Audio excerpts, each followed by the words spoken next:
करतो।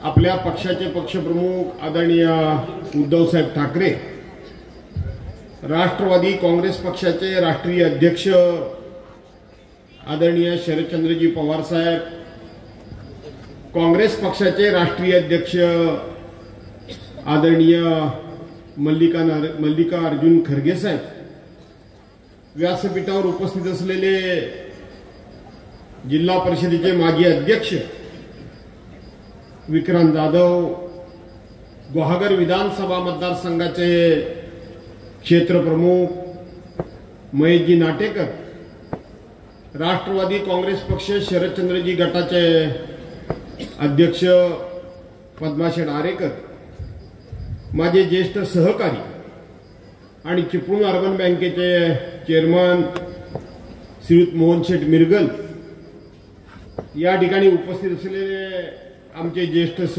मार्गदर्शक, अनेक वेळा ते आणि मी कार्यक्रमामध्ये एकत्र आलो, पण त्यांना भाषण करा म्हटलं तर काही मी नाही असे भाषण म्हणजे न करणारे, पण आज सगळ्यांची उपस्थिती बघितल्याबरोबर त्यांनाही वाटलं भाषण करावे, ते सामील झाले। सन्माननीय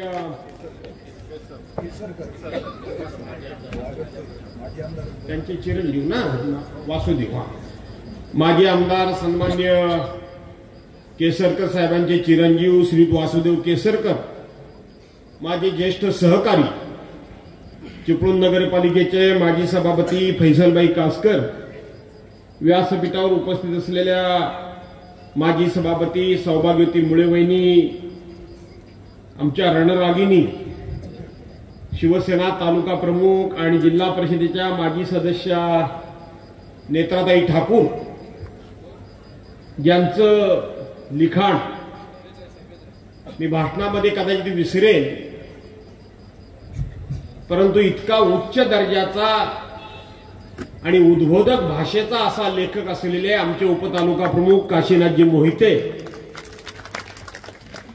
आमच्या माजी नगराध्यक्षा स्नेहाताई वरंडे, माजी नगराध्यक्षा स्नेहाताई भागडे, माजी सभापती विलासजी वागे, आमचे तालुका प्रमुख सचिन बाई, जिल्हा परिषदेचे माजी सदस्य आणि विभाग प्रमुख श्री प्रवीण ओक, माझे ज्येष्ठ सहकारी, ज्या दिवशी मी गुहागरमध्ये पाऊल ठेवलं त्या दिवसापासून माझ्या पाठीमागे सावलीसारखे उभे असलेले आदरणीय मुळे साहेब, पत्रकार मित्र, मोठ्या संख्येनं उपस्थित असलेल्या व्यासपीठावरचे सगळी पदाधिकारी मंडळी आणि मोठ्या संख्येनं उपस्थित असलेल्या एक सोडून बाकीच्या सर्व बांधवांनो, भगिनींनो आणि सहकारी मित्रांनो, आज हिंदुहृदय सम्राट शिवसेना प्रमुख माननीय बाळासाहेब ठाकरे यांची जयंती आहे, पुण्यतिथी आहे। आज बाळासाहेबांचं असं निधन झालं। आजच ते 2012 साली आपल्या सर्वांना सोडून गेले आणि म्हणून सुरुवातीला मी आपल्या सर्वांच्या वतीनं हिंदुहृदय सम्राट शिवसेना प्रमुख माननीय बाळासाहेब ठाकरे यांना अभिवादन करतो, त्यांना आदरांजली अर्पण करतो आणि देवाला प्रार्थना करतो की पुन्हा एकदा पृथ्वीवर हिंदुहृदय सम्राट माननीय बाळासाहेब ठाकरेंना पाठवा। पुन्हा एकदा बाळासाहेब ठाकरे आपल्यामध्ये आले पाहिजे।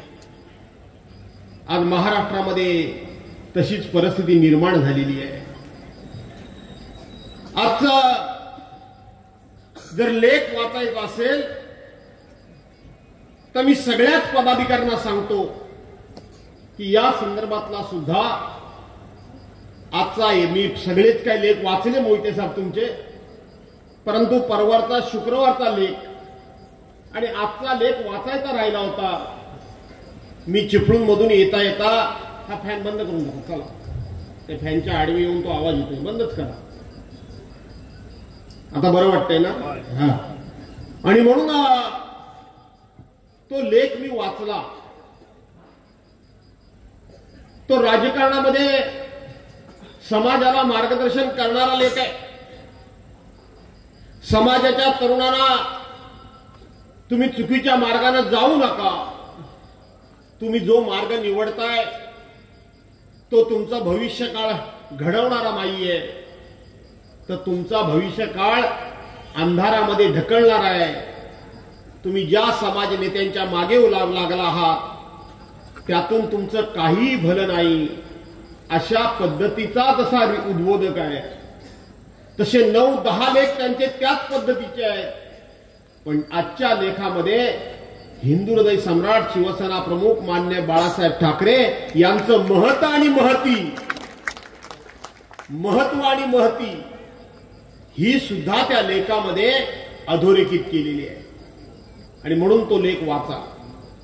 बांधवांनो, भगिनीनो, इथं भाषणं यापूर्वी सर्वांचीच झाली. येता येता मी माझ्या काही माणसांना उभं करून ठेवलं होतं आणि प्रत्येक वक्ता काय बोलतोय त्यातले महत्वाचे मुद्दे मला सांगा, ते मला मोबाईलवर सांगत होते. आणि त्या प्रत्येक वक्त्यानं काय काय वक्तव्य केलं, काय काय या ठिकाणी मार्गदर्शन केलं, त्या सगळ्याची मी नोंद घेतली. आता प्रत्यक्षपणे विक्रांतचं मी भाषण ऐकलं. जवळजवळ पाऊण तासाचं भाषण तुम्ही सर्वांनी ऐकलं. मला असं वाटतं की विक्रांतनी कुठल्याही मुद्द्याला स्पर्श करायचा सोडलाय असं मला आता काय वाटत नाही. सगळ्या मुद्द्यांना त्यांनी स्पर्श केलाय. तुमच्या सर्वांच्या समोर हे सगळे मुद्दे मांडून जे वस्तुनिष्ठ अशा प्रकारचे मुद्दे आहेत, जे वास्तववादी मुद्दे आहेत, ते तुमच्या सर्वांच्या समोर मांडून तुम्हा सर्वांना 20 तारखेला भास्कर जाधवलाच मतदान का करा हा विचार करण्याकरता म्हणून त्यांनी प्रत्येक मुद्दा मांडलेला आहे. मला असं वाटतं त्यांचे जुने जाणते मुस्लिम समाजातले ज्येष्ठ नेते त्या बाजूला सगळे बसलेत, ते सारखे माना असे करतात. जरा हवालदार सरका इकडे जरा प्लीज, तुम्ही या माझ्या पुढे जवळ या. मी नितेश राणे नाही, भास्कर जाधव आहे. चला, तुम्ही कोण उभे आहेत ते पण सरका. कोण आहे? आमचे बावधनकर काय? अरे इकडे या. तुमचा मान पाहिला पत्रकार म्हणजे. अरे सत्यवान तुम्ही पण. सावित्री कुठे आहे? या इकडे बसा. त्याला जागा द्या रे करून, कोणतरी पक्षाच्या लोकांनी जागा करून द्या, तरुणांनी जागा करून द्या. कोण दादा? अच्छा. आणि म्हणून प्रत्येक मुद्द्याला विक्रांतनी स्पर्श केलेला आहे. विशेष काय मी सांगायला पाहिजे अशातला भाग नाही. परंतु 24 तारखेला उमेदवारी अर्ज मी भरला आणि त्यानंतर जवळजवळ महाराष्ट्रामध्ये मी बऱ्याच ठिकाणी जाऊन आलो. मी केवळ माझा प्रचार करत बसलो नाही. आपल्या रत्नागिरी जिल्ह्यामध्ये सुद्धा राजापूरला राजन साळवींच्या प्रचारला आलो. रत्नागिरीमध्ये बाळ मानेंच्या प्रचारला दिवसभर गेलो. प्रशांत यादव जे चिपळूणमधून निवडणूक लढवत आहेत, राष्ट्रवादी काँग्रेस पक्षातर्फे म्हणजे महाविकास आघाडीचे, आपण सगळे महाविकास आघाडीचे म्हणूनच आहोत. आणि म्हणून त्यांचा एक दिवस प्रचार केला. संजय कदमांचा प्रचार केला. खरं तर आता उद्या महाडला आमची मुलगी स्नेहल जगताप जी उभी राहते तिच्या प्रचाराला जायचंय. आणि आज मी तुमच्या सर्वांच्या समोर आलो. याच्यापूर्वी माझ्या मतदारसंघामध्ये जे काही 12.5-13 जिल्हा परिषदेचे गट आहेत, त्या प्रत्येक गटामध्ये विक्रांतचा आग्रह होता की प्रत्येक गटामध्ये पप्पा सभा झाली पाहिजे. तुम्ही यावेळेला नेहमीसारखे गाफील राहू नका. नेहमी तुम्ही काय करता की शेवटचे 2 किंवा 3 दिवस फक्त आपल्या मतदारसंघात येता आणि बाकी वेळेला तुम्ही बाहेरच्या मतदारसंघामध्ये असता. पण या वेळेला तुम्ही गाफील राहू नका. तुम्हाला आपल्या मतदारसंघामध्ये किमान प्रत्येक जिल्हा परिषद गटामध्ये एक तरी सभा घ्यायला हवी. आणि मग परवानच्या दिवशी मी मुंक्यामध्ये खाडी पट्ट्यामध्ये सभा घेतली. त्यानंतर आपण धामणला सभा घेतली, कोंडिवलीमध्ये सभा घेतली, लोट्यामध्ये सभा घेतली, काल आपण आबलोलीला सभा घेतली, दुसरी सभा आपण काल वेळणेश्वरला घेतली, तिसरी सभा काल कोकरे गटामध्ये घेतली आणि मग उरले दोन गट, एक पाटपांगळे आणि दुसरा अंजनवेल गट उरला. आणि विक्रांत म्हणाला, पप्पा ह्या दोन गटामध्ये आम्हाला दोन सभा नको, आम्हाला एकच सभा पाहिजे, आम्हाला एकच सभा पाहिजे. मी म्हटलं ठीक आहे, तू सध्या सगळं नियोजन वगैरे व्यवस्थित करतोस, तुझी तू सगळी आखणी करतोस, प्लॅनिंग करतोस, तुझं तू ठरव. आणि बांधवानो भगिनीनो, हे दोन गटांची सभा आणि त्याला तुम्ही थोडं सहकार्य केलं. मला असं वाटतं ही दोन गटांची सभा म्हणजे साक्षात तुमचं विराट रूप मी या ठिकाणी पाहतोय. साक्षात विराट रूप मी पाहतो. हे कसं होऊ शकतं? ही एवढी गर्दी कशी उभी राहू शकते? विक्रांतला काळजी एवढीच वाटली की आपल्या बापानं 2.5 वर्षापूर्वी शिवसेना फुटल्यानंतर पक्षप्रमुख उद्धव बाळासाहेब ठाकरे यांचा विश्वासघात झाल्यानंतर अनेकांना अंगावर घेतलंय. गद्दार मिंदे गटाला पण अंगावर घेतलंय, त्या ठिकाणी भारतीय जनता पार्टीला पण अंगावर घेतलंय. आणि अजित पवारांच्या बाबतीत कोण बोलत नाही, तर आपल्या बापानं पहिलं आव्हान दिलं, प्रसंगी अजित पवारांबरोबर सुद्धा 2 हात मी केल्याशिवाय राहणार नाही. आणि प्रत्येक आमदाराच्या मतदारसंघामध्ये जाऊन मग कधी हिंगोलीला गेलो, कधी नाशिकला गेलो, कधी ठाण्यामध्ये गेलो, ज्या ज्या ठिकाणी गेलो त्या ठिकाणी, कधी कोल्हापूरला गेलो, जिथे कुठे गेलो त्या ठिकाणी प्रत्येकाचा समाचार आपल्या बापानं घेतलेला आहे. आणि म्हणून हे सगळे मिळून निवडणुकीमध्ये आपल्या बापसाला चारी बाजूने घेरल्याशिवाय राहणार नाही, चारी बाजूने घेरल्याशिवाय राहणार नाही. आणि म्हणून पप्पा तुम्ही गाफील राहू नका, तुम्ही दुर्लक्ष करू नका, तुम्ही बाहेर फिरत राहू नका. प्रत्येक जिल्हा परिषद गटामध्ये एक तरी बैठक तुम्ही घ्या, हा आग्रह धरला. आणि आग्रह धरल्यानंतर आज मी या ठिकाणी आलोय. आज संपूर्ण महाराष्ट्रामध्ये मी लढतोय. मला सुरुवातीला तुम्हा सर्वांना सांगितलं पाहिजे, मी एवढ्या करता लढतोय की ज्या दिवशी उद्धव बाळासाहेब ठाकरे यांना 22 जून 2022 रोजी या गद्दारांनी त्या मुख्यमंत्री पदावरून खाली ओढलं, तो क्षण मी बघितलाय. उद्धव साहेबांच्या प्रचंड अशा पद्धतीचं मोठं ऑपरेशन झालं होतं. महाराष्ट्रामध्ये कोरोनाचं संकट पूर्ण संपलं नव्हतं. त्या कोरोनातून उद्धव साहेब महाराष्ट्राला बाहेर काढण्याकरता म्हणून आपलं ऑपरेशन लांबणीवर टाकत होते. आणि ज्या वेळेला बऱ्यापैकी हा कोरोनातून महाराष्ट्र बाहेर आला, त्यावेळेला उद्धव साहेबांनी स्वतःच्या पाठीवर कण्यावर शस्त्रक्रिया करून घेतली, ऑपरेशन करून घेतली.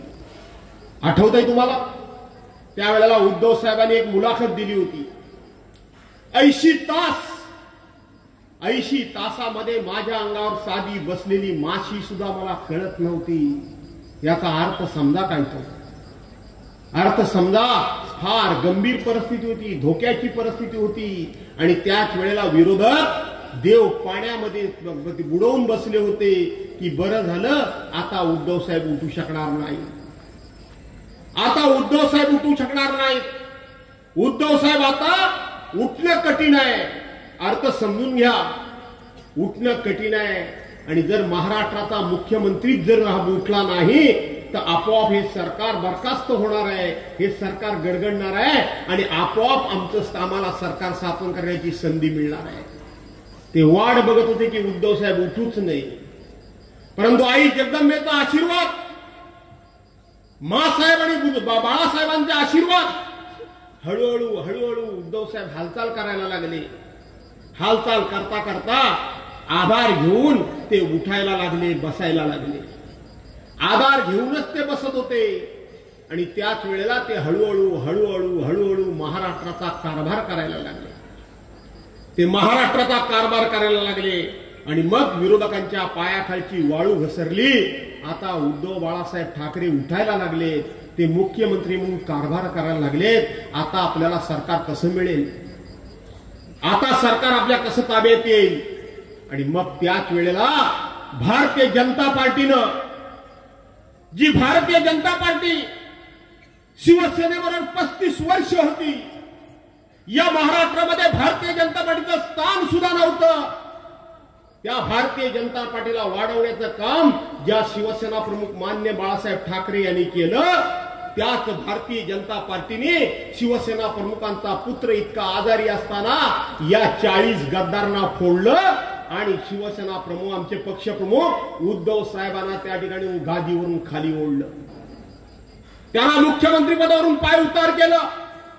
मी तो प्रसंग पाहिलाय, मी बघितलाय, तुम्हालाही आठवत असेल.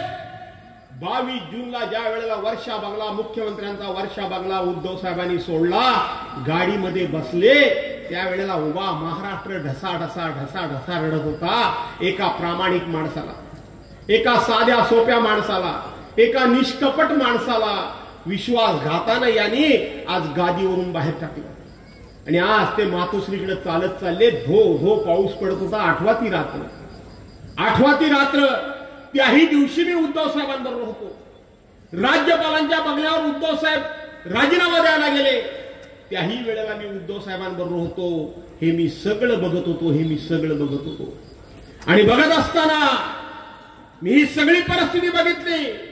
आणि त्या दिवशीच मी ठरवलं, जे काय व्हायचं ते होईल, जे काय संकट भोगावं लागेल ते भोगायचं, जे काय प्रसंग येतील त्याचा सामना करायचा. पण ज्यांनी माझ्या पक्षप्रमुखाला या राजगादीवरून खाली ओढलं आणि स्वतः त्या गादीवर बसले, त्याला खाली ओढेपर्यंत गप्प बसायचं नाही, लढायचं नाही.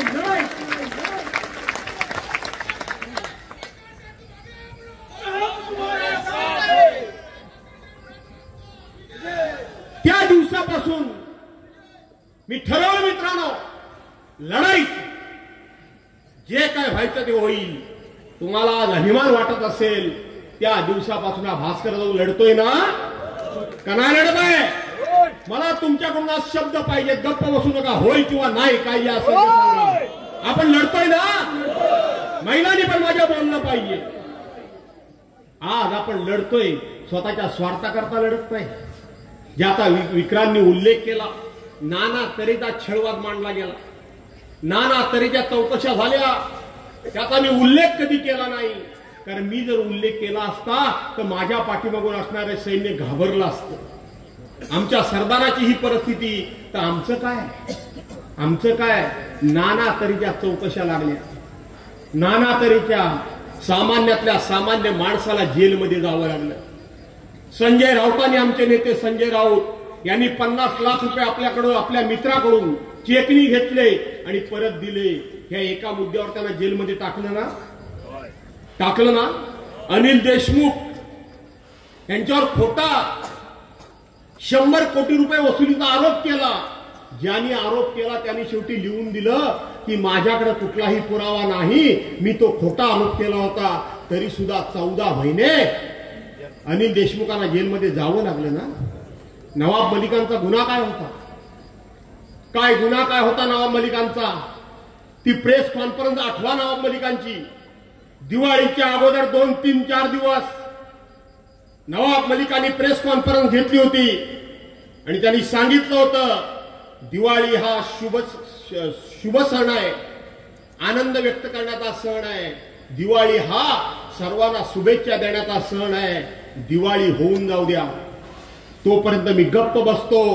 आणि दिवाळी नंतर देवेंद्र फडणवीसांच्या पापाचा बॉम्ब गोळा मी फोडतो. हे नवाब मलिक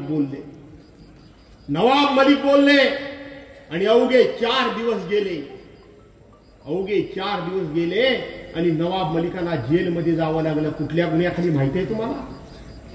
नवाब मलिकांच्यावर गुन्हा लावला की 1993 साली मुंबईमध्ये बॉम्बस्फोट झाले आणि त्या बॉम्बस्फोटाचे आरोपी, त्यांची जमीन वगैरे, दाऊद इब्राहिमची वगैरे त्यांची जमीन वगैरे ही नवाब मलिकांनी घेतली आणि नवाब मलिक त्यांचे भागीदार आहेत, ते देशद्रोही आहेत, अशा प्रकारचा आरोप केला आणि त्यांना जेलमध्ये टाकलं. जेलमध्ये टाकलं, जवळजवळ 2 वर्ष ती जेलमध्ये सडली. त्या नवाब मलिकांकरता मी अनेक वेळा संघर्ष केला. घाबरलो नाही मी प्रश्न विचारला राज्यकर्त्यांना.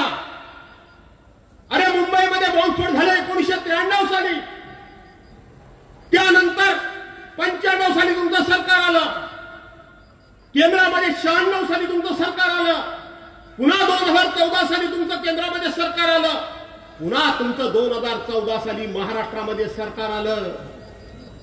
इतके वर्षामध्ये 93 ते 2022-20 पर्यंत तुम्हाला हे नवाब मलिक बॉम्बस्फोटातल्या आरोपींचे साथीदार होते हे तुम्हाला दिसले नाहीत काय?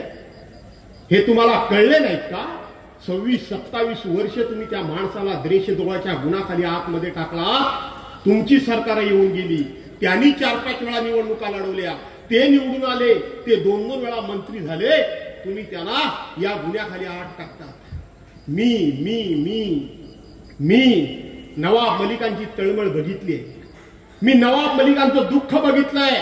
ते माझे मित्र आहेत, मला सांगताना कमीपणा वाटत नाही. सभागृहामध्ये त्यांची बाजू घेऊन कोणी राष्ट्रवादीवाला बोलत नव्हता, पण भास्कर जाधव बोलत होता. त्यांचं मी दुःख बघितलंय.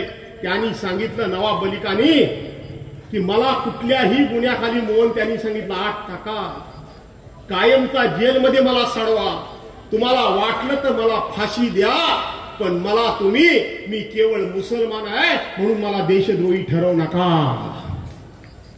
मला देशद्रोही ठरवू नका. काय त्या माणसाच्या वेदना मी जवळून बघितल्या. मला फाशी द्या, पण मला मी मुसलमान आहे म्हणून मला देशद्रोही ठरवू नका. त्यांनाही 2 वर्ष जेलमध्ये राहावं लागलं. आज अजित पवारनी त्यांना पाठिंबा दिल्याबरोबर ते बाहेर आले. या सगळ्या पार्श्वभूमीवर भास्कर जाधव यांच्यावर कुटुंब पडतोय. त्याला आत त्यांनी टाकला नसता असं वाटतं तुम्हाला? माझ्या चौकशा झाली नसतील असं तुम्हाला वाटतं? ED, CBI, NIA, income tax, आणखीन काय काय ते आहे की काय आहे ना, ते सगळ्या बाजूनं शोधकाम केलं नसेल असं वाटतं तुम्हाला? सगळ्या बाजूनं शोधकाम केलं, पण तुम्हाला अभिमान वाटेल की भास्कर जाधववर एवढाही भ्रष्टाचाराचा आरोप कोण करू शकला नाही. एवढाही भ्रष्टाचाराचा आरोप कोण करू शकला नाही. हा अभिमान तुम्हाला वाटतो का? नाही वाटतो? अरे माझ्याकडे नैतिक अधिष्ठान आहे, नैतिक अधिष्ठान आहे. मला माहित आहे मी गुन्हा केलेला नाही, मला माहित आहे मी भ्रष्टाचार केलेला नाही. त्यामुळं यांच्या विरोधात लढताना तुमचा भास्कर जाधव कधी डगमगला नाही आणि कधी घाबरला नाही. आणि म्हणून विक्रांत मला विश्वास होता की आजही समाजामध्ये प्रामाणिकपणा, चांगुलपणा आणि चांगल्या गोष्टीला चांगला म्हणणारी माणसं आजही समाजामध्ये आहेत. मला माहित होती की मला चारी बाजूने घेण्याचा प्रयत्न केला तरी माझी जनता माझ्याबरोबर उभी राहिल्याशिवाय राहणार नाही. हा माझा अंदाज खरा ठरलाय ना? खरा ठरला. गुरुजी मी त्या दिवशी सांगितलं जर मला निवडूनच द्यायचं असेल, फक्त मला निवडून देऊ नका, मला निवडूनच जर द्यायचं असेल तर मला नुसता निवडून देऊ नका, किमान या सगळ्या शक्तीच्या विरोधात, या सगळ्या ताकदीच्या विरोधात 50,000 मतांच्या मतानं मला निवडून द्याल ना? किमान 50,000 मतं मला जास्त हवेत, सन्मानजनक पाठवा. त्या विधानसभेमध्ये गेल्यानंतर लोकांनी तुमच्या भास्कर जाधवकडे बघितलं पाहिजे. उद्या महाविकास आघाडीच्या सरकारमध्ये अरे हा बाहेर येऊन उगाच डरकाळी फोडत नाही, याचे लोक ह्याच्या पाठीशी उभे आहेत, म्हणून हा डरकाळी फोडतो. इथं राज ठाकरे येऊन गेले, माझ्याबद्दल काय एक शब्द बोलले काय रे भावनो? बघितलं बोलले. काल मुख्यमंत्री आले. आज मला जरा जास्त बोलायची इच्छा होती, विक्रांत पण जास्त बोलला त्यामुळे बोलत नाही. बोलू काय? जरा कंटाळल्यावर नाही ना? मला खरंच आज जास्त बोलायची तुमच्याशी इच्छा आहे, सगळ्या विषयावर बोलू काय का बाहेर? या हेदवीच्या सरपंच मोरे नको म्हणतात. आणि म्हणून बोललं पाहिजे. आज तुमचं काही निवडणुका होतील आणि जातील, पण काही मुद्दे इथं खुलासे झाले पाहिजे, हे लक्षात घ्या. आणि म्हणून या ठिकाणी मुळामध्ये माझ्यासमोर कोण उभं राहत होतं काय? उभंच राहायला तयार नाही. पहिल्यांदा नेहमी निवडणूक आल्यानंतर पुढे उगवतात. हिरवी 4.5 वर्ष गायब असतात ते नातू. बरोबर आहे का नाही? बघा तुम्ही पूर्वी निवडून तुम्ही देत होता तेव्हा पण 4.5 वर्ष माडीवर आणि मग आणि पुढचे 4 महिने निवडणूक आली की आले हळूहळू गाडीवर. असंच असायचं ना? असंच असायचं ना? का कधी होतं का माहिती कुठं काही दिसायचे काय? काही दिसायचे नाही. माडीवर निवडणूक आली की गाडीवर. ते मग पुढे आले सारखे आले. मग ते पुढे पुढे नाचायला लागले. मला उमेदवारी मिळणार, मला उमेदवारी मिळणार. मग साड्या घेऊन आले. बरोबर आहे ना बायानो? साड्या घेऊन आले होते ना? साड्या घेऊन आले. कधी उष्ट्या हातान कावळं न आकळणारा हा माणूस, कोणाच्या लग्नात 5 रुपयाचं प्रेझेंट पॉकेट न देणारा हा माणूस. बरोबर आहे का नाही? साड्या घेऊन आले. झालं ही आमची नेत्राबाई ठाकूर गीताजी वर खाली वर खाली वर खाली. साहेब गडबड झाली. बोलो काय झालं? अहो माझ्या देखत माझ्या मतदारसंघातल्या महिला साड्या आणायला गेल्या.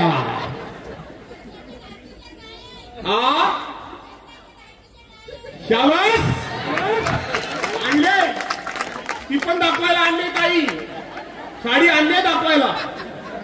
म्हणून म्हटलं जरा बोलू ना तुमची शासबाराशिवाय. अरे साड्या आणायला गेले.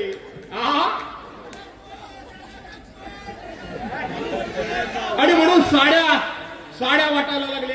बोर्ड काय लावले? बोर्ड काय लावले? पैठणी. पैठणी ते आमचे शिवसेनेचे नेते आदेश भाऊजी त्यांचं ते पैठणी काय त्या कार्यक्रमाला नाव काय? Home minister. एवढा मोठा बोर्डीचा होम मिनिस्टर. आणि मग हे आले त्या साड्या घेऊन. हा माणूस कधी नव्हे तो. अरे ते काढून ठेव त्याच आपल्या हे घे मोबाईल घे याच्यामध्ये समीरच्या ह्याच्यात बघा क्लिप आहे ती. तर ते साड्या वाटायला लागले. मग स्वतः असं करत खांद्यावर टाकायची. ती जरा काय तो साईडची किनार इकडे तिकडे झाली की ती सारखी करायची. आईला बोला हा नातू हा साड्या देतोय. झालं साड्या वाटेपर्यंत त्यांचे अध्यक्ष अरे तो निलेश सुरे काय फडतूस साला तो काय त्याचं काय घेऊन बसला तुम्ही. आणि म्हणून त्यांचे अध्यक्ष रावसाहेब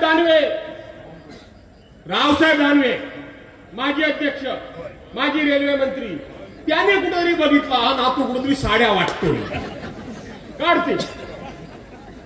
आणि ते नातू बघितलं आणि मग ते त्यांच्या मराठवाड्याच्या भाषेमध्ये बोलले साड्या काहून वाटतो. हे बघा हे जरा ऐका तुम्ही. आज तुमचा वेळ घेतोच मी पण आलो जरा रंगात.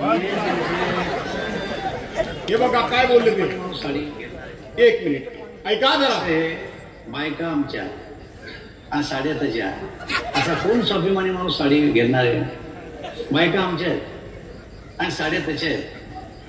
म्हणले वाटत कोणी स्वाभिमानी माणूस त्याची साडी घेईल. आणि साड्या का वाटतो? एवढ्या वर्षात कधी वाटल्या नाही. आता कशा वाटणं चालल्या? लालू दाखवून चालली का? कपड्यानं लालू दाखवून चालली. विकासाची कामं करा. विकासावर मतं घ्या. आमचं मत आहे की विकास करा. विकासावर कामं मतं घ्या.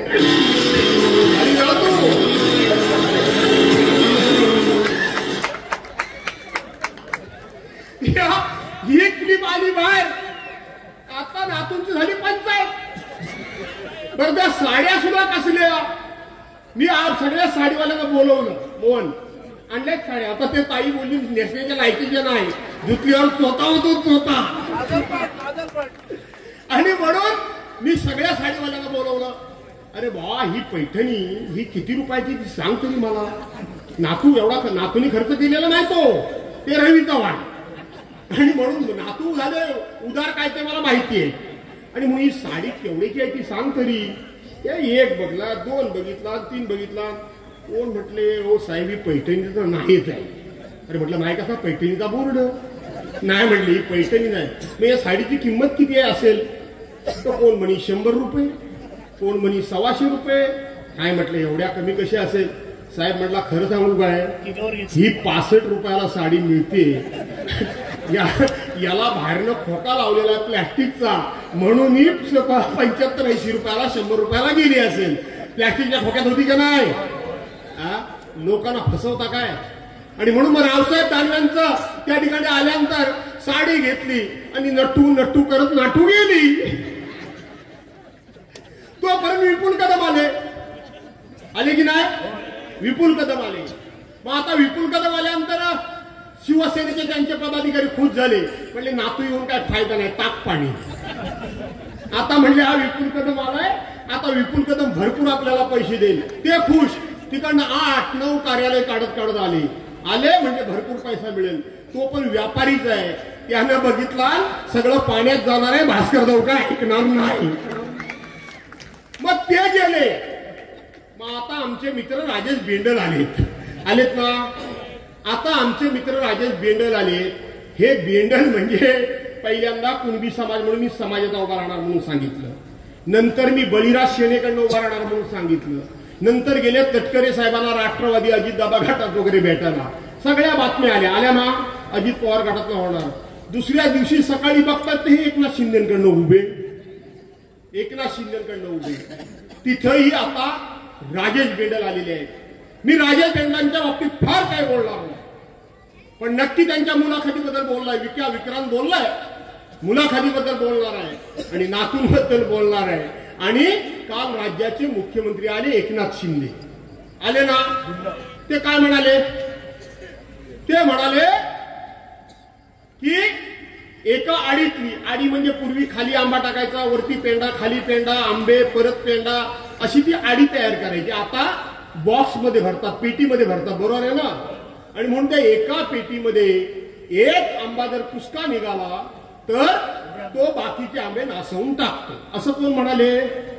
झाले माझे पत्रकार मित्र ताबडतोब धावत गेले. कुठं? वेळेश्वरला मला गाठायला. हा कॅमेरा बिमाऱ्या घेऊन. कुठे गेला आमचा राजेश आहे तो, आमचा काय तो मंदार नाही, उमेश आहे लेले, मंदार लेले. उमेश माझा आहे गेले, मनोज लेले. ते असा माझ्यासमोर कॅमेरा धरली आणि मला म्हणाले की मुख्यमंत्री असं बोलले, नासका आंबा तुमच्याबद्दल बोलले, त्याचं तुम्ही काय उत्तर द्याल काय? त्याला मी म्हटलं, अरे बाबानो, त्यांनी माझं नाव घेतलेलं नाही, मला ते असं बोललेले नाही. ते नासका आंबा बोलत असताना बाजूला विनय नातू बसले होते.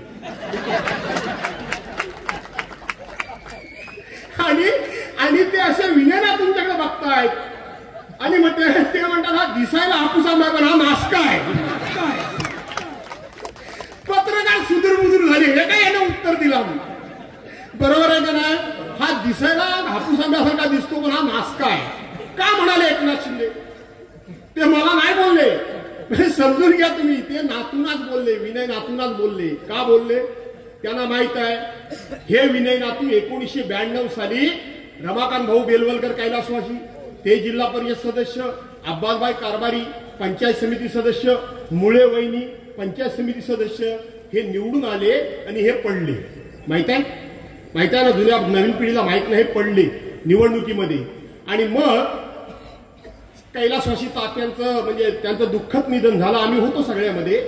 तर ते तात्या वारल्यानंतर मग ह्या गड्याला उभा केली बाबा, जिल्हा परिषद मध्ये पडलेला. हे शिवसैनिकांच्या बळावर त्या निवडणुकीमध्ये निवडून आले. हे 95 साली शिवसेनेच्या बळावर निवडून आले. हे 99 साली शिवसेनेच्या बळावर निवडून आले. हे 2004 साली शिवसेनेच्या बळावर निवडून आले. आणि शिवसेनेच्या बळावर तुम्ही निवडून आला 4 वेळा. त्या शिवसैनिकांना पंचायत समितीचं एक उपसभापती पद पाहिजे होतं. प्रभाकर शिर्के नुसते धावत होते माग. साधं शिवसेनेला उपसभापती पद दिलं नाही. त्या शिवसेनेच्या बळावर तुम्ही 4 वेळा निवडून आलात. त्यावेळेला राज्याचे विरोधी पक्षनेते रामदास कदम यांना शिवसेना प्रमुखांनी उमेदवारी दिली. ह्यांनी खोडा घातला ना, हे अपक्ष उभे राहिले ना. मी निवडून आलो सोडा, पण शिवसेनेच्या माणसाला पाडला ना. नासका आंबा कोण? बरोबर आहे. हे नासका आंबा 2004 साली 9 साली झाला. 2014 साली पुन्हा हा गडी उभा राहिला ना. नासका आंबा कोण? 2019 साली शिवसेना भाजपाची युती होती, आमची युती होती. मी शिवसेनेला उभा राहिलो होतो. नातूंनी माझं काम केलं. एकदा तरी माझ्या मिटिंगला आले? किती फोनाफोनी केली, काय काय केलं. भाजपाच्या बाबा भालेकर, यशवंतबाई, आमचे स्मिता धामनसकर आणि वगैरे यशवंतबाई बोललो, अंबाजी शेठ दाभोळकर बिचारे वारले. अशा ठराविक लोकांनी आणि बाकी कोणी चुकून काम केलं असेल. पण ह्या विनयनातूनी युती होती. हे युतीचा धर्म सांगतात. ह्यांना फक्त स्वार्थाचा धर्म माहिती आहे, युतीचा धर्म यांना कधी माहित नाही. आणि ह्यांनी मेसेज पाठवला, कमळ समजून घड्याळाचं बटन दाबा युती असताना. आणि या सगळ्या प्रवासामध्ये एकनाथ शिंदे हे उद्धव साहेबांच्या आणि बाळासाहेबांच्या सेनेतच होते की नाही. त्यामुळं आज ते नातू त्यांच्याबरोबर असल्यामुळे त्यांना डायरेक्ट काय बोलू शकत नाही. पण त्यांना माहिती आहे हा नासका आंबा आहे, हा नासका आंबा आहे. मला नाही बोलले, ते विनय नातूलाच बोलले हा नासका आंबा आहे. दुसरं काय बोलले रे? काय ते नाही हो, ते भाकरी करपली नंतर, पण आणखीन काहीतरी नातू बद्दल बोलले. ते सगळं नातूना बोलले. दुसरं काय ते पत्रकार मला विचारायला लागले की ते म्हणाले भाकरी करपली ती परतायला हवी. आता पत्रकार ना काय माहित मी किती तयारी जाईल. म्हटलं अरे भाकरी करपली ती परतायला पाहिजे, याचा अर्थ जे सरकार आहे त्याला बदलायला पाहिजे. बरोबर आहे की नाही? असा सुद्धा अर्थ होतो की नाही? काय माणूस कराय का नाही? जे सरकार आहे त्याला बदलायला पाहिजे. आणि म्हणून एकनाथ शिंदेना कळून चुकलंय. आपण शिवसेनेशी गद्दारी करून भाजप बरोबर गेलो. भाजप हा काय विश्वासाचा पक्ष नाही. आमच्या देखत सांगतात की देवेंद्र फडणवीस पुढचा मुख्यमंत्री. 2029ला आम्हीच फक्त पक्ष, आमचा एकटा पक्ष सत्ता आणणार. त्यामुळं आमची बहुतेक तिरडी ह्यांनी आताच उचललेली दिसते. त्यामुळं एकनाथ शिंदे सांगू शकत नाही की आमचं सरकार बदला. त्याने तुम्हाला इशारा केलाय की ही भाकरी करपली आहे ती पलटा आणि आमचं सरकार घावा आणि महाविकास आघाडीचं सरकार आणा. आता महाविकास आघाडीचं सरकार आणाल का नाही तुम्ही? महाविकास आघाडीचं सरकार आणा असं त्यांनी सांगितलं. दुसरं काय ते बोलले, तुम्हाला नकलाकार माणूस हवाय का कामाचा माणूस हवाय? नकलाकार म्हणजे मी. बरोबर आहे का नाही? आता मला सांगा, त्यांच्या बाजूला राजेश बेंडल उभे होते. फोटो काढून बघा काय नक्कल आहे राजेश बेंडलांची. बिचारा उभा आहे का झोपलाय तोच कळत नाही. बघा तुम्ही, उभा आहे का झोपलाय तोच कळतच नाही. आणि म्हणून काम करणारा माणूस कोण पाहिजे? तर काम करणारा त्यांनी इशारा केलाय. त्यांनी माझं नाव कसं घेणार? प्रचारला त्यांचे आले ना. मी काम करणारा माणूस आहे का नाही? एकाच असं गाव सांगा की ज्या गावामध्ये मी विकासाचं काम केलं नाही. एकाच दुसरं काम राहिलं असेल पण गाव कुठला चुकलेला नाही. कुठलाही चुकलेला नाही. आणि म्हणून नक्कल करायला अक्कल लागते. बरोबर आहे? आता मी भाषण करतोय, नुसतं भाषण वाचल्यासारखं केलं तर तुम्हाला बरं वाटेल काय? आता जरा मी तुम्हाला हसवतोय की नाही? तो माझं भाषण तुम्हाला आवडतंय का नाही? मग नक्कल केली म्हणून हसताय का नाही? आणि म्हणून एकनाथ शिंदेने तुम्हाला सर्वांना सांगितलंय की नकला करणारा पण भास्कर जाधव आहे आणि काम करणारा पण भास्कर जाधव आहे. त्याला निवडून द्या मला निवडून, म्हणजे मी तुमचं काम पण करीन आणि तुम्ही दमला भागला की तुम्हाला नक्कल करून जरा मनोरंजन पण करीन की नाही करीन? पण आता हे माझी टिंगल टावळी करतात नातू तू ना. परशुराम आहेत काय? 2009 साली पद्माशेठ आठवत असेल, पहिल्यांदा आपण गेलो 2008ला मलनच्या साळीवाडी. गोपाळ शेठ साहेब वारले मला वाटतं, त्यात गेलो होतो आपण. नंतर गोपाळ शेठ साळवींच्या घरी गेलो. तिथे एक वयोवृद्ध ग्रस बसले होते अशी पायावर पाय टाकून मस्तपैकी. आणि ते सगळं झालं आणि म्हणाले जसं वाल्याचा वाल्याकोली झाला, तो वाल्याकोली होण्याकरता नारदानं सांगितलं की तू आता एकच काम कर, मरा मरा मरा मरा मरा मरा म्हण. मरा मरा म्हटलं म्हणजे राम होतं ना. तसं आता सर्वांनी नातू नातू नातू नातू नातू नातू ना करा. नातू तुम्ही आता नातू नातू करा म्हणजे तुना तुना होईल. बरोबर आहे की नाही? आता तुना तुना नाचतोय. हे परशुराम लोकांनी सांगितलं तुना तुना. आताच मी सांगतो नातू साहेब, तुमचा राजकारणातला सगळा आता बदला बंद झाला, हे लक्षात ठेवा. का परवाच्या दिवशी नातूंनी दिलेली मुलाखत बघा. सगळ्या समाजाच्या लोकांनी नातूंनी दिलेली मुलाखत बघा. अत्यंत विषारी मुलाखत आहे नातूंची, अत्यंत विषारी. मी माझ्या आयुष्यामध्ये अशी विषारी केली नाही. बोलण्याच्या भाषेखाली समाजामध्ये वाद लावायचा हेतू आहे त्यांचा. कुणबी विरुद्ध मराठा अशा प्रकारचा वाद लावण्याचा डाव आहे त्यांचा. बघा, मी तुम्हाला सांगतो, निवडणुका होतील आणि जातील. कोण हरेल आणि कोण जिंकेल याची पर्वा करण्याची गरज नाही. पण गावगाडा हा अनेक जातींनी एकत्र गाव येऊन तो गावगाडा चालतो. बरोबर आहे ना? का नाही बरोबर आहे? आणि म्हणून हे वाद लावायला बसलेत. विनय नातूंचं पाप आहे. विनय नातूंच्या मनामध्ये पाप आहे की विनय नातूंना कळतंय की आता मला मिळालं नाही, आता कोणालाही मिळता कामा नये. विनय नातूंनी भाजप पक्ष तर संपवलाच. विनय नातूंनीच संपवला. हे जिल्हाध्यक्ष होते, काय केलं पक्ष करता येईल? काही केलेलं नाही. मी निवडणूक आलो की माझा फक्त विचार करा, बाकी कोणाचा नाही. अरे ओबीसी बद्दल एवढं जर तुम्हाला प्रेम आलंय, ओबीसी बद्दल एवढं तुम्हाला प्रेम आलंय, तर तो कोण त्यांचा उमेदवारी अर्ज मागे घेतलेला? हा संतोष जैतापकर.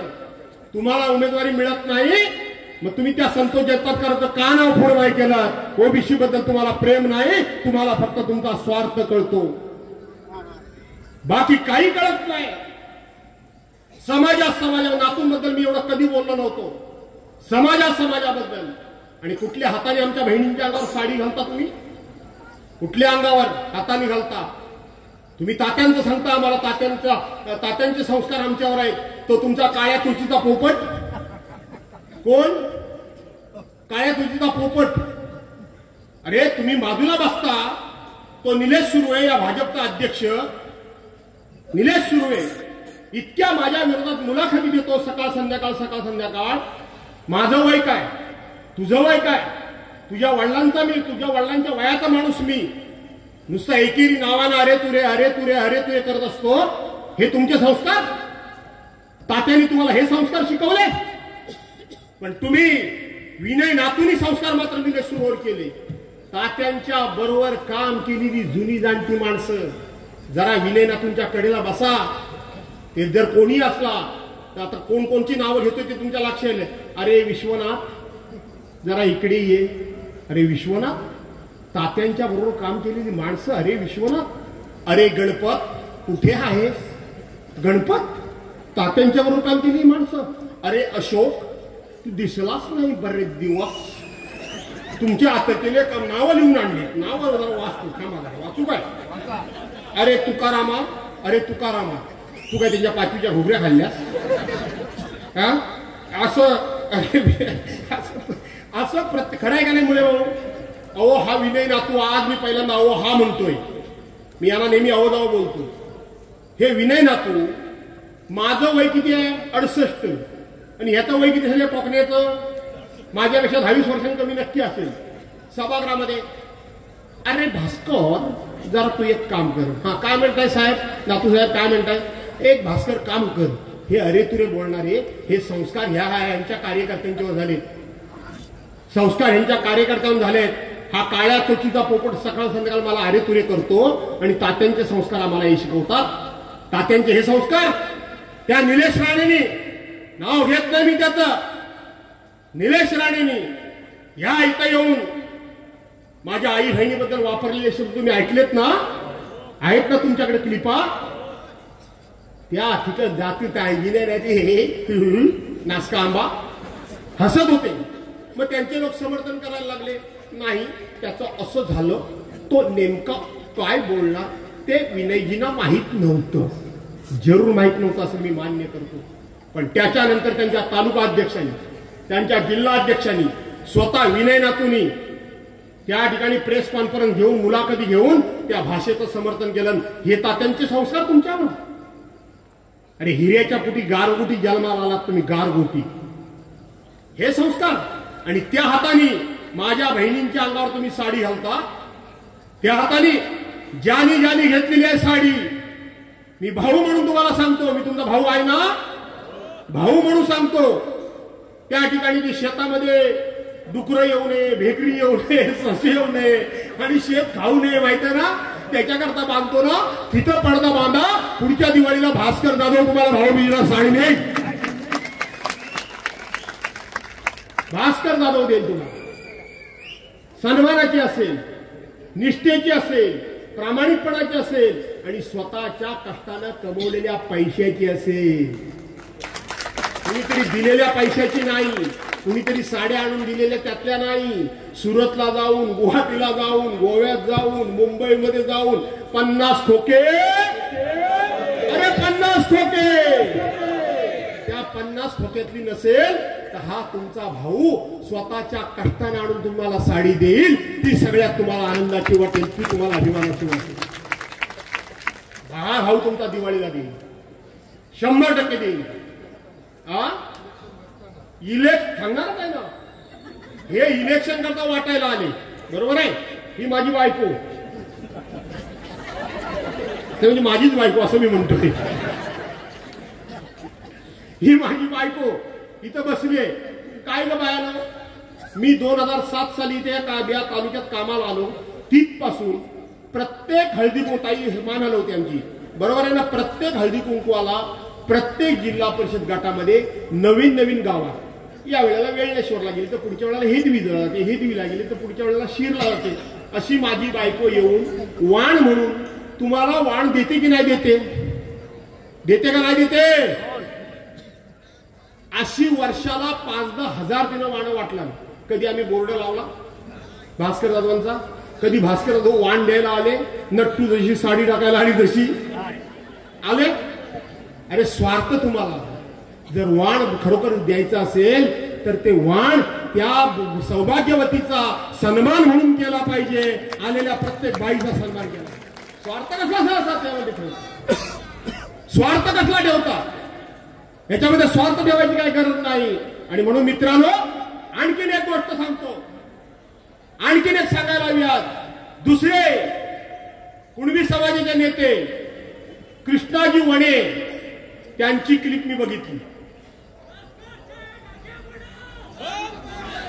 कृष्णाजी वणेंची मी क्लिप बघितली. त्यांनी माझ्यावर आरोप केला. काय केला ते म्हणले, भास्कर जाधव यांनी आमच्या समाजाचं खूप नुकसान केलंय. भास्कर जाधव एका विशिष्ट समाजाचं काम करतात, म्हणजे फक्त मराठा समाजाचं काम करतात असं त्यांना म्हणायचंय. भास्कर जाधवांच्याकडं आम्ही ओबीसीची कामं घेऊन गेलो, भास्कर जाधवनी कधी लक्ष नाही दिला. कृष्णाजी वणे, निवडणुकीला अजून 2 दिवस आहेत, चला या समोर. आणि कधी मला तुम्ही निवेदन घेऊन आला, कधी तुम्ही माझ्यासमोर काम सांगितलं ते सांगा, ते सांगा. कृष्णाजी वणे, कृष्णाजी वणे, भास्कर जाधवनी काय केलं? ज्या राजेश बेंडलांकरता तुम्ही हे बोलताय ना, ते सभापती असताना त्यांनी तुमच्या घरासमोरची पाकाडी सुद्धा नाही केली, ती भास्कर जाधवनी केली. तुम्ही समाजाचे मोठे नेते. कृष्णाजी वणे ऐन करोनाच्या काळामध्ये, ऐन करोनाच्या काळामध्ये तुमचा मेवणा अडकला कशेडीच्या घाटामध्ये. तुम्ही समाजाचे नेते, राजेश बेंडल त्यावेळेला नगराध्यक्ष होते, तुम्ही त्यांच्याकडे सोडवायला नाही गेला, ते माझ्याकडे आले, ते माझ्याकडे आले, त्यांना मी सोडवलं. कृष्णाजी वणे, तुमचा पुतण्या कोरोनाने एवढा आजारी झाला, एवढा आजारी झाला आणि त्याला कोरोनाच्या हॉस्पिटलमध्ये ऍडमिट केलं गेलं. हे कृष्णाजी वणे, हे हुमणे गुरुजी, हे सगळे 2019 साली माझ्या विरोधात बेटकरांचं काम करत होते. त्यानंतरच्या ह्या घटना सांगतोय, अगोदरच्या सांगत नाही. माझ्या विरोधात काम केल्यानंतर आणि त्याला आम्ही कॉटेजमध्ये ऍडमिट केला. आणि ऍडमिट केल्यानंतर तिथून मला फोन आला की साहेब डॉक्टरना पाठवू. डॉक्टरना पाठवण्याकरता आपण हालचाल केली. आणि मला त्यावेळेला डॉक्टरला थोडासा वेळ झाला. हे म्हणाले, मामा त्याला रत्नागिरीत घेऊन जायचंय, रत्नागिरीत घेऊन जायचंय. मी म्हटलं ठीक आहे, रत्नागिरीत जायची तयारी करू. त्यावेळेला एक माणसाचं नाव सांगितलं मी, कुणबी समाजातला माणूस बाहेर आला आणि त्यांनी मला फोन केला. त्यांनी मला फोन केला की साहेब त्याचं आता काही खरं नाही. डॉक्टरनी सांगितलंय तो 5-10 मिनिटातच या ठिकाणी त्याचं आता काही बरं वाईट होणार आहे, खरं नाही.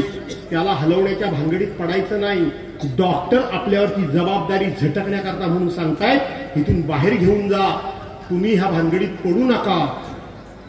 कृष्णाजी वने हे उद्या कुणबी समाजामध्ये जाऊन सांगतील की भास्कररावांच्या विरोधात आम्ही काम केलं म्हणून भास्कररावांनी त्याला मुद्दामून हलवायला सांगितलं आणि माझा पुतण्या गेला, हे तुमच्या नावाचा अपप्रचार करतील. मी सांगितलं काय अपप्रचार? अरे अपप्रचार केला तरी हरकत नाही. मी डॉक्टर सानपाला लगेच पाठवलं आणि डॉक्टर सानपाला सांगितलं काय वाटेल ते झालं तरी चालेल, वाटेल ती रिक्स घ्या, पण हा पोरगा जगला पाहिजे, त्याला जगवण्याचं काम त्यावेळेला भास्कररावांनी केलं. कुठं होतात तुम्ही? तुमच्या पुतण्याला सरकारी नोकरी आली, शेवटच्या 10 मिनिटांमध्ये दाखला मिळाला नाही तर त्याला नोकरी लागणार नव्हती. आपण आपले शब्द कठोर वापरले कमिशनरच्याकडे आणि तो दाखला मिळवून दिला आणि तुमच्या पोरग्याला पुतण्याला नोकरी मिळाली. कुठं होतात तुम्ही? हे आरोप करता माझ्यावर? काय वाटेल ते आरोप करा, पण असे आरोप होता कामा नये. हे हुमणे गुरुजी हॉस्पिटलला ऍडमिट होते. पांडुरंग पाते हे रोकटोक बोलणारा माणूस आहे. मी त्यांना पाते साहेब म्हणतो, ते खरं बोलतील. मी जुना मोबाईल शोधून काढणार आहे, त्याच्यामध्ये त्यांनी माझ्या आभाराचा पाठवलेला मेसेज पण आहे. हे हुमणे गुरुजी हॉस्पिटलला ऍडमिट झाले गणपतीच्या आदल्या दिवशी आणि मला पांडुरंग पात्यांनी फोन केला ह्या हुमणे गुरुजींबद्दल. ह्यांनी माझ्या विरोधात काम केलेलं होतं. मला फोन केला आणि सांगितलं आपले गुरुजी गेले. तुला काय बोलता काय झालं काय? तर काय नाही म्हणाले, त्यांचं ते जवळजवळ आटोपल्याचं जमा आहे. बोलो काय करायचं? जमाय म्हणून आटोपल्यात जमाय म्हणजे अजून व्यवस्थित आहेत ना? ते म्हणले जेमतेम आहेत, काय करावं लागेल? चला कुठल्याही मुंबईतल्या हॉस्पिटलला न्या, लागेल तो खर्च मी करीन. ते म्हणले जाऊ शकत नाही, हेलिकॉप्टर मागवतो. गुरुजी जगले पाहिजेत निसार व्हाय, लक्षात ठेवा. हे माझ्या विरोधात असून गुरुजी जगले पाहिजेत, पण पावसाळ्यामध्ये हेलिकॉप्टर येणार नव्हतं. शिगवण साहेबांचं नाव काय? रामभाऊ शिगवण साहेब तेही होते. त्यांनी मला फोन केला. मी डॉक्टरना सांगितलं की डॉक्टर काय वाटेल ते झालं तरी चालेल, गुरुजी जगले पाहिजे. ते म्हणाले ऑपरेशन तातडीने करावं लागेल, आमच्याला खात्री नाही, पण उद्या कमी जास्त झालं तर हे लोक मला सोडणार नाहीत आणि म्हणून हे सही कोण करायला तयार नाहीत. मी डॉक्टरना सांगितलं माझ्यावर ब्लेम आला तरी चालेल, पण गुरुजी जगले पाहिजेत, सही मी करायला तयार आहे आणि गुरुजींना जगवण्याचं काम आपण केलं. अरे कोणाच्या विरोधात बोलता तुम्ही? थोडी तरी जाण आणि जाणीव ठेवा. मी कधी काढलं नाही, काढत नाही. मला जातीवादी बोलता, मला जातीवादी बोलता, बाकी सगळं मी सहन करेन. स्नेहा वरंडे बसल्यात, या नगराध्यक्ष झाल्या माझ्या जातीच्या आहेत, या मुळेबाई झाल्या माझ्या जातीच्या आहेत, या नेत्रा ठाकूर झाल्या माझ्या जातीच्या आहेत, हे स्नेहा भागडे झाल्या माझ्या जातीच्या आहेत, हे विलास वाघे झाले माझ्या जातीचे आहेत. कोण आहे माझ्या जातीचा? हा सुनील पवार बेलदार समाजाचा माणूस त्या उपसभापती झाला, तो माझ्या जातीचा आहे. जाती निवडणुकीमध्ये जातीपातीचं राजकारण तुम्ही करता. मी मागाशी म्हटलं की निवडणुका होतील आणि जातील, पण समाजाचं विघटन होता कामा नये. माझ्या जातीचा कोणाचं नाव घेऊ? तो सुरेश सावंत बौद्ध समाजाचा माणूस माझ्या विरोधात निवडणूक लढवली, त्याला आपण उपसभापती केला. तो काय माझ्या जातीचा आहे? हा फक्त जातीचा फक्त सुनील जाधव एक मराठा समाजाचा फक्त उपसभापती केला 1.25 वर्ष करता. त्यालाही न्याय नाही द्यायचा. छोटे समाज आहेत. हा मोहन गवळी समाजाचा आहे. त्या समाजाला कधी वाटत नाही की आम्हाला ही पदं मिळाली पाहिजेत म्हणून. ही माझी चूक आहे. जातीवर आरोप करता.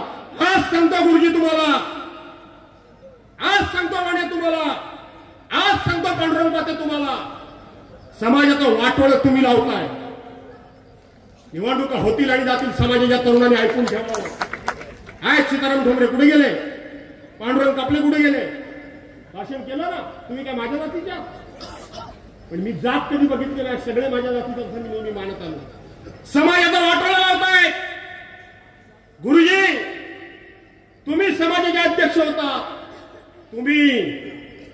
तुम्ही अध्यक्ष होता, तरी सुद्धा समाज जास्त असून लोकांनी तुम्हाला 2-2 वेळा पाडलं.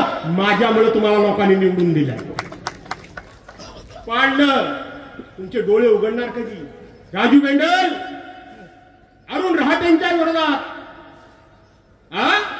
तुम्ही तुम्ही तुम्ही तुम्ही पराभूत झाला. तुमचे डोळे उघडणार कधी? तुमचे डोळे उघडणार कधी?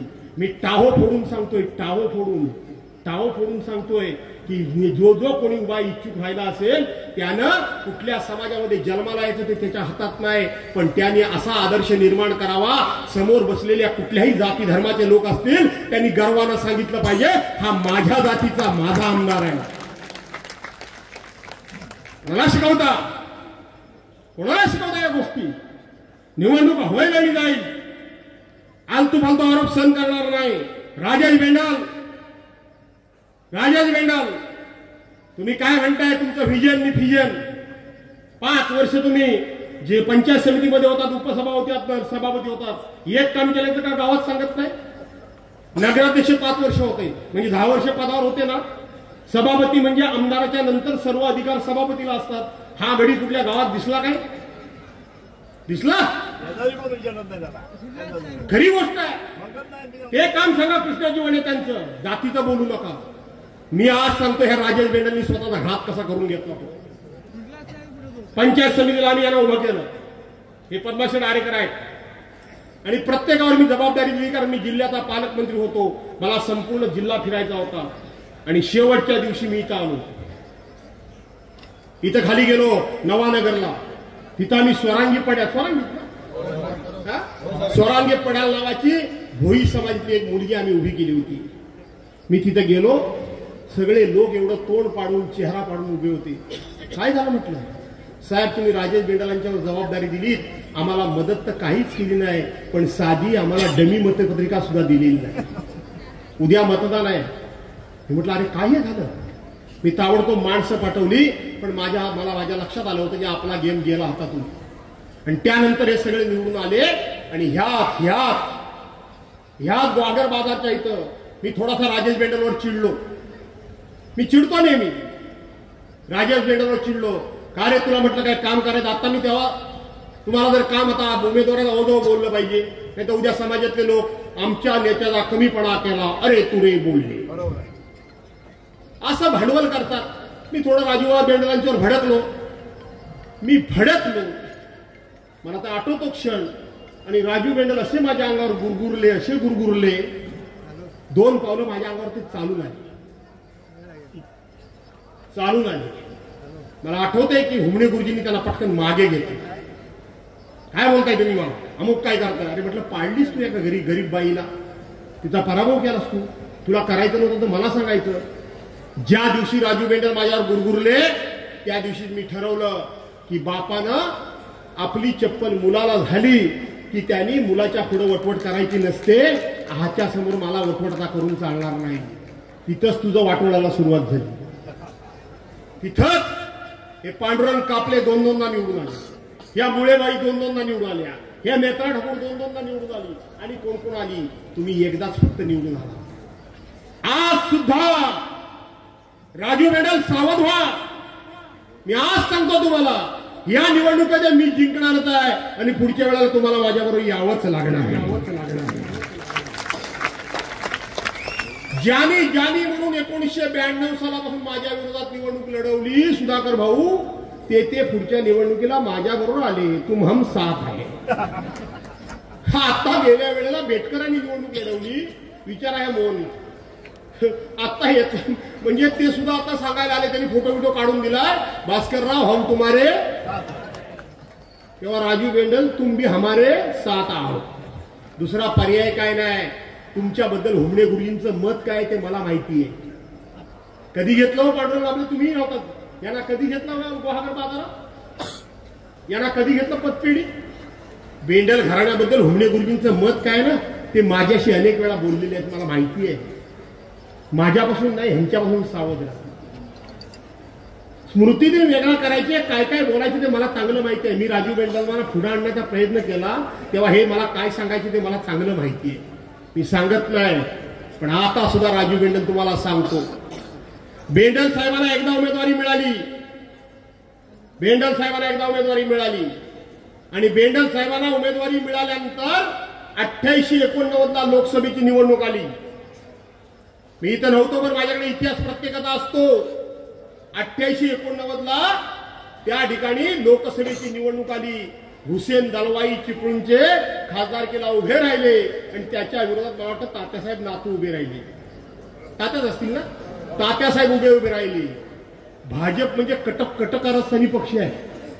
भाजप म्हणजे कपटबुद्धीचा पक्ष आहे. बेंडल साहेबांना त्या बूथवर बोलवलं, या बेंडल साहेब बसूया, तुम्ही आम्ही एक सगळं असं. ते बिचारे बसले. ते बसले आणि बसल्यानंतर त्यावेळेला आतासारखे प्रत्येकाच्या हातामध्ये मोबाईल नव्हते, फोटो काढायची सोय नव्हती. त्यावेळेला लिहायला जास्त कोणाला येत होतं? भाजपवाल्याला. बाकी कोणाला लिहिता वाचता येत होतं? लक्षात घ्या डाव काय होता तो.